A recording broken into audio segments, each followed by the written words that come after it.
मध्य प्रदेश विधानसभा की 28 सीटों पर हुए उपचुनाव में बीजेपी को बड़ी जीत मिली। इस चुनाव में शिवराज, सिंधिया और कमलनाथ की प्रतिष्ठा दांव पर लगी थी और दांव पर लगी थी उन मंत्रियों, पूर्व मंत्रियों और वरिष्ठ नेताओं की प्रतिष्ठा जिन्हें अपने अपने क्षेत्रों में जीत दिलाने की जिम्मेदारी सौंपी गई थी।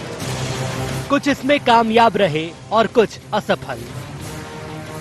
भाजपा के नेताओं की बात करें तो भूपेंद्र सिंह, गोपाल भार्गव, रामपाल सिंह और रमेश मेंदोला प्रत्याशी को जबरदस्त जीत दिलाने में सफल रहे, तो वहीं गौरीशंकर बिसेन और विनोद गोटिया फेल साबित हुए। दिमनी से शिवराज कैबिनेट के मंत्री गिरिराज दंडौतिया चुनाव लड़ रहे थे, जो हार गए। ग्वालियर पूर्व की सीट पूर्व मंत्री गौरीशंकर बिसेन के हवाले थी, लेकिन यहाँ भाजपा हार गई। गौहद में भाजपा के वरिष्ठ नेता विनोद गोटिया को जीत दिलाने की जिम्मेदारी मिली थी, लेकिन वो असफल रहे। करेरा में शिवपुरी जिले की सीटों के लिए मंत्री यशोधरा राजे सिंधिया को ऊपरी तौर पर जिम्मेदारी दी गई थी, लेकिन भाजपा के हाथ असफलता ही आई। सुर्खी में मंत्री भूपेंद्र सिंह को जिम्मेदारी दी गई थी, वे सीट जिताने में कामयाब रहे। मल्हरा में मंत्री गोपाल भार्गव को भाजपा ने जिम्मेदारी दी थी और वो इसमें कामयाब रहे। ग्वालियर का जिम्मा अजय विश्नोई को दिया गया। जयभान सिंह पवैया को एक्टिव किया गया और सीट भाजपा के खाते में गई। अनूपपुर सीट पर पूर्व मंत्री राजेंद्र शुक्ल को जिम्मेदारी दी गई थी और वो भाजपा को सीट जिताने में कामयाब रहे। सांची विधानसभा सीट रामपाल सिंह के हवाले थी। बीजेपी ने यहाँ पर बम्पर जीत हासिल की। सांवेर सीट पर विधायक रमेश मेंदोला को जिम्मेदारी दी गई थी। सांवेर में भाजपा की बड़ी जीत हुई। नहीं, संगठन के सामने कोई चुनौती नहीं है। उस समय भी जब पार्टी ने अपने नाम तय किए थे, सबने मिलजुल करके हाईकमान के साथ, सहमति के साथ जो नाम तय किए थे, अभी भी कोई जो स्थान रिक्त हैं उनके लिए भी माननीय मुख्यमंत्री जी की के ध्यान में है, माननीय संगठन के हमारे मुखिया प्रदेश अध्यक्ष जी उनके ध्यान में, और इस नाते से नाम निकल जाएंगे, उसमें कोई समस्या आएगी नहीं। भारतीय जनता पार्टी में बहुत ज़्यादा इस विषय को लेकर के समस्या होती नहीं है, क्योंकि इच्छा सबकी होती है, लेकिन संगठन का आदेश सर्वोपरि होता है, वो अंतिम आदेश होता है। दूसरी तरफ मध्य प्रदेश में कांग्रेस को मिली करारी हार का एक कारण उन नेताओं की नाकामी को बताया जा रहा है, जिन्हें विधानसभा प्रभारी बनाकर कमलनाथ ने फ्री हैंड दिया था। इन प्रभारियों में सभी पूर्व मंत्री और दिग्गज नेता शामिल थे। ये विधानसभा प्रभारी बमुश्किल 9 सीटें ही जीत पाए।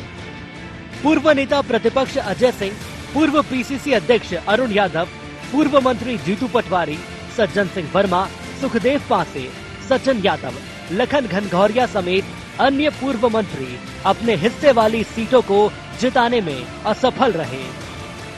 देखिए, बीजेपी क्या कहती है ऐसा हमें कोई फर्क नहीं पड़ता। लोकतांत्रिक मूल्यों के साथ लोकतांत्रिक तरीके से चुनाव लड़ा और पूरी ताकत से, मजबूती के साथ जनता की बात को पहुंचाने का काम किया। ये हो सकता है कि 9 सीटें हम जीते, 9 से 18 वो जीत गए, तो इसका मतलब कि वो फिक्स हो गए, हमारे फ्लॉप हो गए, या उनके कई मंत्री हार गए तो फ्लॉप हो गए। लोकतंत्र में हार जीत एक हिस्सा है और लोकतांत्रिक प्रक्रिया इसी हिसाब से चलती है।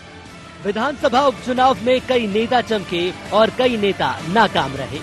कोई हीरो बना, कोई जीरो। ऐसे में जो वरिष्ठ नेता पार्टी की जिम्मेदारियों को निभाने में पूरी तरह से कामयाब रहे और जो पार्टी की उम्मीदों पर खरा नहीं उतरे, उनके कद पर इस हार का कितना फर्क पड़ेगा, ये देखना दिलचस्प होगा। Bureau report, IND 24।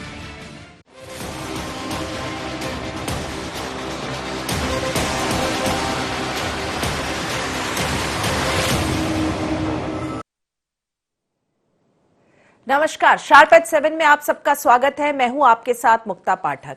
विधानसभा उपचुनाव में एक और जहां प्रत्याशी कसौटी पे थे, तो वहीं पे मंत्री और पूर्व मंत्री जो कि विधानसभा के प्रभारी थे, इंचार्ज थे, उनकी भी साख दाव पे थी। तो इस उपचुनाव में जो रिजल्ट आए, तो उसमें कई जो है वो मंत्री और पूर्व मंत्री, उनका परफॉर्मेंस बेहतर रहा, तो कुछ जो है फेल हो गए। वहीं अगर हम बीजेपी में देखें तो बीजेपी ने प्रभारी के साथ साथ प्रभारी के ऊपर मंत्रियों को भी जिम्मेदारी दी हुई थी। और कांग्रेस की अगर हम बात करें तो कांग्रेस में कमलनाथ ने फ्री हैंड दे रखा था उनके पूर्व मंत्रियों को, और ये पूर्व मंत्री जो है वो एक सिरे से लगभग नाकाम रहे क्योंकि वो जिता नहीं पाए अपने कैंडिडेट्स को, और कांग्रेस के पास मात्र 9 सीटें आई। तो कौन रहे, कौन बने हीरो, कौन साबित हुआ जीरो, हम इसी विषय पे बात करेंगे। हमारे साथ स्टूडियो में हमारे साथ हैं हमारे editor in chief Sunil Shrivastava, मेरे साथ फोन लाइन पे मौजूद हैं जसवंत जाटव, मेरे साथ हैं रामनिवास रावत और साथ में हैं अजय विश्नोई जी। आप सबका शार्प एट 7 में बहुत बहुत स्वागत है। सबसे पहले जसवंत जाटव जी आपके पास आऊंगी। करेरा विधानसभा से आप हार गए, जीत नहीं पाए, क्या लग रहा है, क्या कारण रहा? मुक्ता जी, कोई कारण नहीं रहा। सबसे पहले तो मैं अपने भारतीय जनता पार्टी के सभी देवतुल्य कार्यकर्ता हैं, मैं उनको आपके चैनल के माध्यम से धन्यवाद देना चाहता हूं। मध्य प्रदेश शिवराज और महाराज की जोड़ी ने जो काम किया है और पूरा मध्य प्रदेश में भारी बहुमत से भारतीय जनता पार्टी चुनाव जीती है, और साथ में हमारे कई मंत्री जो लगातार लगे रहे। भारतीय जनता पार्टी करेरा में चुनाव नहीं हारी है, करेरा में भारतीय जनता पार्टी ने पिछले 20 साल का रिकॉर्ड तोड़ा है। आप ये देखिए, हम 66,000 वोट लाने में सफल हुए। यहाँ पर अगर किसी के साथ धोखा हुआ तो धोखा हुआ है बहुजन समाज पार्टी के साथ में। जो कमलनाथ जी ने, दिग्विजय सिंह ने धोखा किया है बहुजन समाज पार्टी के साथ में, बहुजन समाज पार्टी के नेताओं के साथ में। यहाँ पर हेलो जी, आवाज आ रही है आपकी? जी जी, यहाँ पर भारतीय जनता पार्टी चुनाव नहीं हारी है, यहाँ पर चुनाव हारी है बहुजन समाज पार्टी, बहुजन समाज पार्टी का कार्यकर्ता और बहुजन समाज पार्टी की विचारधारा। आप ये देखिए, जहाँ पर 40,000 45,000 वोट बहुजन समाज पार्टी को मिलता था और जो आज 2,500 में सिमट गई। और अब भारतीय जनता पार्टी का पिछला रिकॉर्ड है 49,000 का, उससे 2013 का रिकॉर्ड है आपके 50,000 का, और आज हम 66,000 वोट लेकर आए। तो मैं तो धन्यवाद देना चाहता हूं भारतीय जनता पार्टी के तमाम कार्यकर्ताओं को, देवतुल्य कार्यकर्ताओं को, उन्होंने पूरी जी जान से चुनाव लड़ा। मैं धन्यवाद देना चाहता हूं माननीय शिवराज सिंह चौहान, श्रीमंत सिंधिया जी को। उनकी जोड़ी ने कमाल करके दिखाया पूरे मध्य प्रदेश में कि हम 19 सीटें चुनाव जीत कर आए मध्य प्रदेश में। आपको नहीं लग रहा भीतरघात की कोई आशंका नहीं है? आपको नहीं लग रहा जो मंत्री जिम्मेदार थे आपके विधानसभा का, कहीं ना कहीं कमी कुछ रह गई? देखिए, अब एक कमी की तो हमारा शीर्ष नेतृत्व समीक्षा करेगा और चर्चा करेगा, उसमें वो कमी कहाँ रह गई है। मैं तो एक कार्यकर्ता की हैसियत से मैं तो धन्यवाद देना चाहता हूं भारतीय जनता पार्टी के नेतृत्व को, उन्होंने मुझे एक सामान्य कार्यकर्ता को भारतीय जनता पार्टी का प्रत्याशी बनाया, और प्रत्याशी के हैसियत से, कार्यकर्ता की हैसियत से मैं पूरे जी जान से, पूरे मनोयोग से करेरा क्षेत्र के विकास के लिए, प्रगति के लिए चुनाव लड़ा। जी, चलिए हमारे साथ अजय विश्नोई जी भी मौजूद है। अजय विश्नोई जी, आपसे पूछूंगी, आपका तो परफॉर्मेंस बहुत अच्छा रहा। आपने ग्वालियर में पूरा अपना जो है, अगर हम कहें तो आपने खूब प्रचार प्रसार किया और ग्वालियर सीट जो है झोली में गई बीजेपी के। गुप्ता जी, मैं सबसे पहले जाटव जी को बधाई देना चाहूंगा। उन्होंने जिस भाव के साथ अपनी हार को स्वीकार किया है और पार्टी के कार्यकर्ताओं की प्रशंसा की है, वो वाकई में काबिल तारीफ है। उन्होंने बहुत स्पष्ट कहा है कि पार्टी ने तो पूरे मनोयोग से उनका साथ दिया, परंतु तो जहाँ कभी ट्रेंगुलर फाइट हुआ करती थी, इस बार स्पीड फाइट हो गई, इसलिए थोड़ा सा पार्टी पिछड़ गई। रहा सवाल की पूरे 28 विधानसभा क्षेत्र में, तो 28 के 28 विधानसभा क्षेत्र में जो लड़ाई लड़ रहे थे वो हमारा पार्टी का कार्यकर्ता लड़ रहा था, संगठन लड़ रहा था, और नेतृत्व दे रहे थे हमारे शिवराज सिंह चौहान जी। और शिवराज सिंह चौहान के साथ वी डी शर्मा संगठन के हमारे जो अध्यक्ष हैं, इन दोनों ने मिलकर जिस तरीके से संगठन को एक सूत्र में बांधा और लोगों को बीच में समन्वय बनाने का, हम जैसे कार्यकर्ता थे जिनको एक एक सीट की जवाबदारी दी गई थी, हमारी जवाबदारी ये थी कि जो हमारे पुराने कार्यकर्ता हैं और जो हमारे नए सदस्य हमारे साथ जुड़े हैं, उन दोनों के बीच में समन्वय बनाना, उनको एक सूत्र में बांधना और उनको काम में लगा देना और चुनाव की दिशा को तय कर लेना। हम लोग उसमें सफल रहे। यदि 19 सीट हम जीते हैं या एक सीट हम हारते जीतते रह गए हैं, ऐसी तमाम संभावनाएं जो बनी हैं वो इन्हीं के कारण बनी है। एक बात के लिए मैं विशेष रूप से जनता जनार्दन को धन्यवाद और बधाई देना चाहता हूं कि उन्होंने जिस तरीके से स्पष्ट जनादेश दिया है। आप ये देखिए कि जो जीत के अंतर आए हैं वो हमारी संभावनाओं और हमारी आशाओं के से बहुत कहीं बढ़ के हैं। हमने कभी नहीं सोचा था कि हम 60,000, 50,000, 20,000 और 30,000 वोटों से चुनाव जीतेंगे। पर चुनाव उस तरीके से जीते हैं, उससे एक बात और स्पष्ट हो गई है कि जनता वाकई में कांग्रेस के 15 महीने के कार्यकाल में बहुत ज्यादा परेशान हो गई थी, ऊब चुकी थी, उगता चुकी थी। उसको अवसर मिला तो उसने तुरंत इस बात का फैसला दे दिया और अपना निर्णय भारतीय जनता पार्टी के पक्ष में सुना दिया। जसवंत जी, राम निवास रावत जी और अजय विश्नोई जी, आप बने रहिएगा फोन लाइन पे। शार्प एट 7 में वक्त हो चला है एक बहुत छोटे से ब्रेक का, हम जल्द ही लौटते हैं एक ब्रेक के बाद।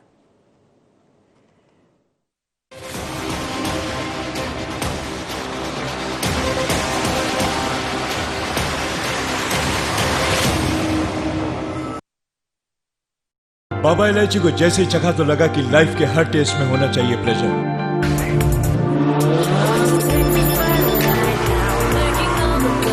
बाबा इलायची, व्हाट्स योर प्लेजर?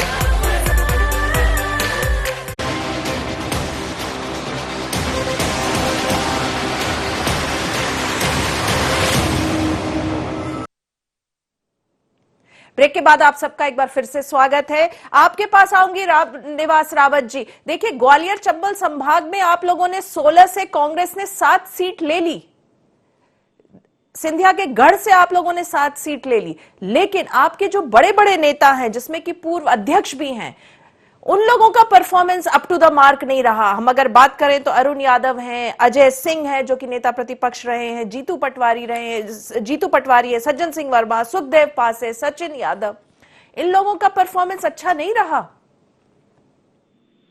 जी गुप्ता जी, ग्वालियर चंबल संभाग में ग्वालियर और भिंड और मुरैना जिले में 7 सीटें जीत कर हम आए हैं जी। तो ये कहना, बाकी जितनी उम्मीद थी हमें, जिस तरह से लोगों का एक मनोभाव बना था कि कांग्रेस चुनाव जीत रही है कमलनाथ जी के नेतृत्व में, उस तरह से परिणाम नहीं आए।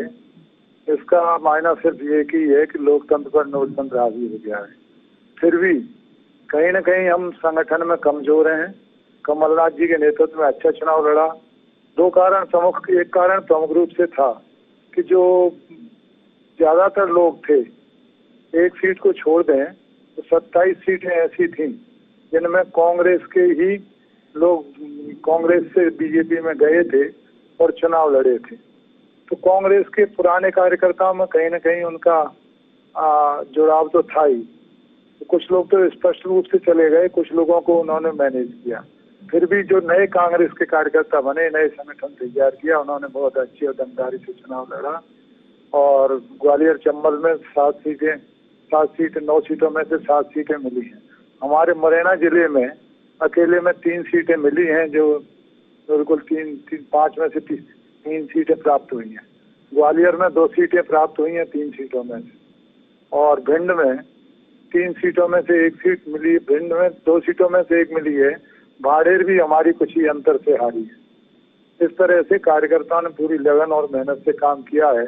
फिर भी संगठन को और मजबूत बनाना, संगठन को एक्टिव करना की जरूरत है। संगठनात्मक ढांचे को मजबूत करने की आवश्यकता है। जी बिल्कुल। सुनील श्रीवास्तव जी, आपके पास आऊंगी। आपने सुना, तीनों नेताओं को सुना, तीनों ने अपने अपने कारण बताए कि किस तरह से जो है कहीं पे परफॉर्मेंस अच्छा रहा, कहीं पे जो है नहीं रहा, और जिस तरह से रामनिवास रावत जी ने स्वीकार किया कि कांग्रेस में जो है संगठन जो है अभी भी बहुत कमजोर है। आप कैसे देख रहे हैं इस पूरे, जिस तरह से अभी पूरा जो हम बात कर रहे हैं कि कौन रहा हीरो, कौन रहे, कौन साबित हुए जीरो? देखिए मुक्ता जी, अगर हम बात करें तो कांग्रेस के पास, क्योंकि ग्वालियर चंबल में बात करें तो जिस प्रकार से बीजेपी नेता लगातार कह रहे थे कि सिंधिया और उनके समर्थकों के कांग्रेस छोड़ बीजेपी में आने के बाद से ना तो वहां नेता बचे हैं और ना ही संगठन बचा है, और उसके बाद भी 16 में से 7 सीटें लाकर कांग्रेस ने साबित कर दिया है कि कांग्रेस ने जिस प्रकार से चुनाव लड़ा, जिस प्रकार से बूथ प्रबंधन या दूसरे प्रबंधन किए, उसमें वो काफी हद तक सफल साबित हुई। क्योंकि अगर हम भांडर की बात करें, भांडर बेहद कम अंतर से कांग्रेस हार गई सीट, लेकिन अगर कांग्रेस वो नहीं हारती तो 8-8 मतलब 50-50 का रेशियो हो जाता। और ऐसे में सिंधिया का चेहरा, जिस प्रकार से बात हो रही थी, क्योंकि बीजेपी के मुकाबले ना तो कांग्रेस का प्रबंधन उतना बढ़िया था, ना ही कांग्रेस के नेताओं की सभाएं उतनी प्रभावशाली या कारगर साबित हुई। सिर्फ कमलनाथ जी या कुछ नेताओं की सभाओं को देखकर अगर हम छोड़ दें, लेकिन उसके बाद भी कांग्रेस कार्यकर्ताओं ने जी जान लगाकर जी तोड़ मेहनत की और यही वजह रही कि वहां पर आशातीत उनको सफलता मिली। सुमावली में जिस प्रकार से प्रभारी बृजेंद्र सिंह राठौर को बनाया गया था, वो लगातार वहां पर लगे रहे अपने बेटे के साथ और लगातार काम उन्होंने किया। मुरैना के खुद प्रभारी रामनिवास रावत जी थे, वहां भी कांग्रेस जीती और मेहनत, जीतोड़ मेहनत रामनिवास रावत जी ने भी वहां की। क्योंकि जिस प्रकार से जो विधान से, अगर डबरा की बात करें, विजय लक्ष्मी साधु जी प्रभारी थी वहां पर, वहां भी जीत हुई।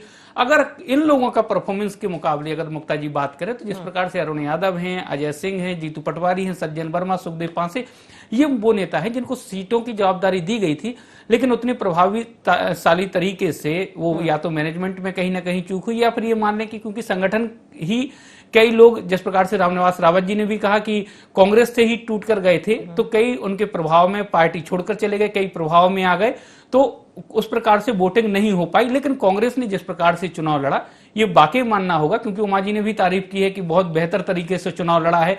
ऐसे समय जब ये माना जाए कि पार्टी संगठन खत्म हो गया, जो कैंडिडेट जिसके साथ वो चुनाव मैदान में 2018 में उतरे थे, और वो अगर दूसरी पार्टी में चला जाए तो कई स्थिति बनती है। लेकिन चुनाव जिस प्रकार से कांग्रेस ने लड़ा वो बेहतर रहा। हालांकि कई नेता जो बहुत बड़े माने जाते हैं कांग्रेस में, कद के लिहाज से, पद के लिहाज से, वो जरूर इस चुनाव में फेलियर साबित हुए। और आपने भी सही कहा, कल ही उमा भारती ने कहा कि कमलनाथ जी ने इस बार जो चुनाव लड़ा बहुत तरीके से लड़ा, और ऐसे ही शायद वो सरकार चलाते तो शायद 15 महीने की उनकी सरकार नहीं गिरती। तो जसवंत जी आपके पास आऊंगी, आपने सुना होगा, आपकी तारीफ अभी अजय विश्नोई जी ने भी करी कि किस तरह से आपने जो है एकदम स्पोर्ट्समैन स्पिरिट अभी दिखाया। हालांकि आप जो है चुनाव हार चुके हैं, आपने एकदम स्पोर्ट्समैनशिप का जो है एकदम परिचय दिया है। क्या लग रहा है जिस तरीके से अगर हम बात करें ग्वालियर चंबल संभाग की, 16 में से 7 सीटें जो हैं वो कांग्रेस के पास चली गई, एक और बहुत कम अंतर था तो 50-50 हो जाता, जैसा कि सुनील जी ने भी कहा। तो ऐसा लग रहा है जैसे कि ज्योतिराज सिंधिया का उतना प्रभाव नहीं रहा। नहीं मुक्ता जी, ऐसा नहीं है। देखो, ये सामूहिक नेतृत्व की लड़ाई थी, सामूहिक नेतृत्व ने ये चुनाव लड़ा है, और सामूहिक नेतृत्व में चाहे माननीय मुख्यमंत्री हो, चाहे हमारे माननीय सिंधिया जी हो, चाहे माननीय प्रदेश अध्यक्ष BD शर्मा जी हो, चाहे नरेंद्र सिंह तोमर जी हो, चाहे नरोत्तम मिश्र जी हो, चाहे उमा भारती जी हो, चाहे हमारे जिलाध्यक्ष हो, हमारे सभी संगठन ने, सामूहिक नेतृत्व ने यह चुनाव लड़ा है। और चुनाव केवल ग्वालियर चंबल संभाग का नहीं लड़ा है, पूरे मध्य प्रदेश की 28 विधानसभाओं का लड़ा है। ये हम अलग अलग विभागों में बांट नहीं सकते इसको, और पूरे मध्य प्रदेश की 28 विधानसभाओं हम 2/3 बहुमत से चुनाव जीत के आए हैं। तो ये सामूहिक नेतृत्व को श्रेय जाता है, और पूरे भारतीय जनता पार्टी के कार्यकर्ता को श्रेय जाता है। आज के हम इतनी बड़ी तादाद में, इतनी बड़ी बहुमत के साथ, प्रचंड बहुमत के साथ हम जीते हैं। जी अजय विश्नोई जी आपके पास आऊंगी। क्या आपका परफॉर्मेंस अच्छा रहा? आपने मेहनत की थी ग्वालियर सीट के लिए, वो जीत गए। क्या लग रहा है अब जो मंत्रिमंडल का विस्तार होगा, हालांकि शिवराज सिंह चौहान ने आज कहा है कि अभी नहीं हो रहा है, जब भी होगा, आपको उम्मीद है कि इस बार आपको अकोमोडेट किया जाएगा? देखिए, जहाँ तक सवाल है ग्वालियर की सीट के चुनाव का और उसकी विजय का, उसका श्रेय मैं नहीं लेना चाहूंगा।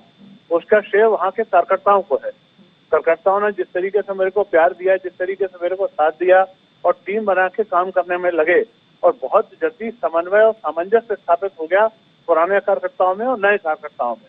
ये उनका कारण था कि जिसके कारण हमको विजय प्राप्त हुई। दूसरा, हमारा जो प्रत्याशी था प्रद्युम्न तोमर, उसकी विनम्रता को भी स्वीकारता मिली आम जनता में। तो जीत का श्रेय अजय विश्नोई को नहीं है, जीत का श्रेय इन ग्राउंड के कार्यकर्ताओं को है, जीत का श्रेय हमारे प्रत्याशी को है, और जीत का श्रेय हमारे नेतृत्व को है। इन सब कारणों से जीत मिली है। इस सारी जीत का श्रेय लेने के बाद मैं इसको आने वाले मंत्रिमंडल के साथ में जोड़ना नहीं चाहूंगा।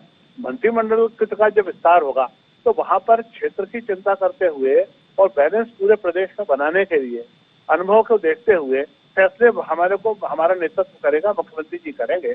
मैं कोई पारितोषिक के रूप में मंत्रिपरिषद में जगह नहीं चाहता हूँ।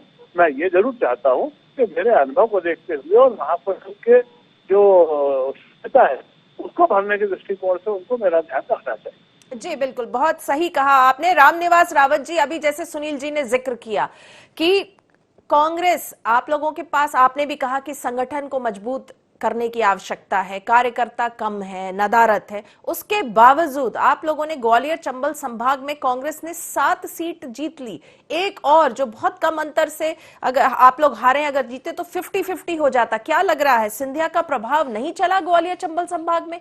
क्योंकि जब विधायक कांग्रेस से बीजेपी गए थे तब सिंधिया और वही विधायक कहते थे कि जीत जो है वो सिंधिया के कारण मिली है ग्वालियर चंबल संभाग में। कि मैंने तो शुरू में ही कहा है कि कार्यकर्ता काम करते हैं और जनता हराती है और जिताती है। ये बात मैंने पहले ही कही थी। तो ये इसके बारे में कि किसका प्रभाव रहा किसका नहीं रहा, ये तो आप निर्णय करें, जनता निर्णय करती है। लेकिन हाँ, ग्वालियर चंबल में अपेक्षाकृत जिस तरह के परिणाम आए सब जगह से ठीक रहा। ग्वालियर में 3 उनके मंत्री हारे और विधायक हारे। कई लोगों को चुनाव की हार का मुंह देखना पड़ा। जो नया पुराना कार्यकर्ता ग्वालियर में जो रुका रहा वो पूरे तन मन से लगा रहा, पूरी निष्ठा के साथ लगा रहा। और नई टीम भी जो हमारे छोटे कार्यकर्ताओं के पदाधिकारी बनाए गए, कमलनाथ जी के नेतृत्व में उन्होंने मोटिवेट किया और लोगों को आगे बढ़ाने का काम किया। और ग्वालियर में हमारे सभी लोगों ने मेहनत करने की कोशिश की। जी बिल्कुल। सुनील जी, आपको क्या लग रहा है? देखिए, हम बात कर रहे हैं कि कौन जीरो साबित हुआ, कौन हीरो साबित हुआ, कैसे इसको पार्टी, कैसे इसका, देखिए ये तो समझ आ गया सबको जिम्मेदारी दी गई थी, प्रभार दिया गया था। अगर वहां पे जीते तो उनको श्रेय जा रहा है, जहां नहीं जीते वहां पे वो फेलियर साबित हुआ। क्या लग रहा है पार्टी इसको किस रूप में आने वाले समय में इसको कैसे आकलन करेगी इसका? देखिए, पार्टी इसका मुक्ता जी लगभग मूल्यांकन कर चुकी है और जहां जहां भी शिकायतें हैं, जिनने पार्टी के साथ नहीं दिया, जिस प्रकार से गौरीशंकर सेजवार हों या फिर दूसरे लोग हों, उनको नोटिस भी जारी किए गए हैं। लेकिन जिनका परफॉर्मेंस अच्छा रहा, चाहे हम अजय बिश्नोई जी की बात करें, चाहे रामपाल सिंह की बात करें या और भी नेता हैं बीजेपी के जो मंत्री नहीं है, पहले मंत्री थे, अभी जो वर्तमान में विधायक है, लेकिन उनको मौका नहीं मिल सका था कैबिनेट विस्तार के दौरान। तो अब क्योंकि उनको मौका इनका लग सकता है, परफॉर्मेंस बोनस के तौर पर मंत्रिमंडल में शामिल हो सकते हैं। लेकिन फिलहाल शिवराज जी ने कह दिया कि अभी मंत्रिमंडल विस्तार की कोई योजना नहीं है, क्योंकि शिवराज जी भी समझते और बीजेपी भी समझती कि जो हार गए उनको कैसे एडजस्ट किया जाएगा। जो मंत्री हैं फिलहाल, क्योंकि अब अगर हम इमरती देवी की बात करें, वो भी वही मंत्री हैं, गिरिराज दंडोतिया भी मंत्री हैं और एंदल सिंह कंसाना भी वही मंत्री हैं। 6 महीने तक ये मंत्री रह सकते हैं बिना चुनाव जीते। तो शिवराज जी भी नहीं चाहेंगे कि फिलहाल किसी प्रकार की असंतुलन की स्थिति बने। हालांकि सुमित्रा महाजन आज कह चुकी हैं कि जो क्षेत्रीय एक कोटा होता है बैलेंस बनाने का, वो बनाया जाएगा। अजय बिश्नोई जी ने भी कहा कि महाकौशल बिंद से कल गिरीश गौतम के साथ कई और विधायक बीडी शर्मा से और तमाम नेताओं से मिले हैं। तो कुल मिलाकर बिंद, महाकौशल और मालवा से लगातार मांग उठ रही है कि मंत्रिमंडल में उन क्षेत्रों के प्रतिनिधित्व को जगह मिलनी चाहिए, सफिशिएंट मिलनी चाहिए। और उम्मीद है, क्योंकि अभी 4 या 5 महीने हुए हैं, शायद 1 या 2 महीने बाद शिवराज जी विधानसभा के सत्र के बाद शायद उम्मीद यही जताई जा रही है कि मंत्रिमंडल का विस्तार करेंगे। और ये भी उम्मीद है कि अजय बिश्नोई जी हों या बहुत सारे ऐसे दावेदार हैं जो शिवराज कैबिनेट के हिस्सा कभी ना कभी रहे हैं, वो भी बहुत लंबी फहरिस्त है। तो अब ऐसे में कैसे संगठन इनको एडजस्ट करता है, ये अब सबसे बड़ी चुनौती रहेगी। बिल्कुल सही कहा आपने सुनील जी। जसवंत जाटव जी आपका, रामनिवास रावत जी आपका और अजय बिश्नोई जी आपका, आप तीनों का बहुत बहुत धन्यवाद। आप शार्प एट 7 में आपने इस डिस्कशन में हिस्सा लिया।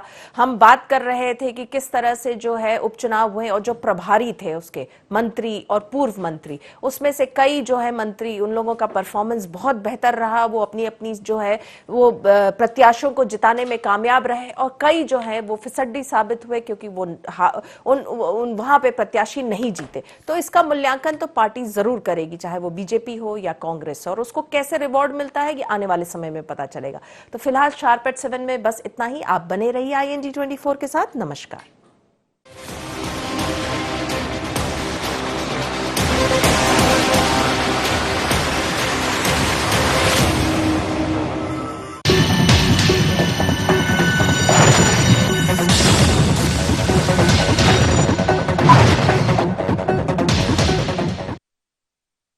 बाबा इलायची को जैसे ही चखा तो लगा कि लाइफ के हर टेस्ट में होना चाहिए pleasure. Baba Ilaichi. What's your pleasure?